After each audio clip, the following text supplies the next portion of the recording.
கொஞ்சம் முன்னாடிதான் என் அப்பா அவருக்கு பத்திரிக்கை வைக்கலன்னு போன்ல சொல்லிக்கிட்டு இருந்தாரு. உடனே நீ போய் பத்திரிக்கை வச்சிருக்க. கொஞ்சம் முன்னாடி உங்க அப்பா ஃபோன் பண்ணாரா? ஆ, எனக்கு எதுவும் தெரியாது. ரொம்ப எல்லாம் நடிக்காத. உனக்கு பெர்ஃபெக்ட்டா நடிக்க தெரியாது. உன் மூஞ்சிலே நீ நடிக்கிறேன்னு நல்லா தெரியுது. நாங்க பேசினதை ஒட்டு கேட்டுட்டு அங்க போய் பத்திரிக்கை வச்சிருக்க, அப்படிதானே? ஆமா, அதுக்கு என்ன இப்போ? அப்படியே வச்சுக்க. ஏதோ உங்க அப்பா மூஞ்சியை பார்த்து பத்திரிக்கை வச்சதுக்கு எப்படி பேசுற? இதுக்கு நான் பேசாம பத்திரிக்கை வைக்காமலே இருந்திருக்கலாம். பெரிய தப்பு பண்ணிட்டேன். என்ன தப்பு பண்ணிட்டியா? இப்பதான் கொஞ்ச நேரத்துக்கு முன்னாடி மதிப்பு மரியாதைன்னு சொன்ன, இப்ப பத்திரிக்கை வச்சது தப்புன்னு சொல்ற. உனக்கெல்லாம் அயன் பண்ணி கொடுத்த பாரு, என்ன சொல்லணும்? நான் தான் தப்பு பண்ணிட்டேன். ஏய், நீ தப்பு பண்ணிட்டியா?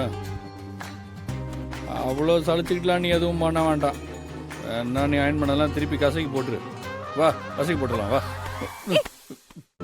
இன்றே டவுன்லோட் செய்து உங்கள் ஃபேவரட் ஷோக்களை என்ஜாய் பண்ணுங்க.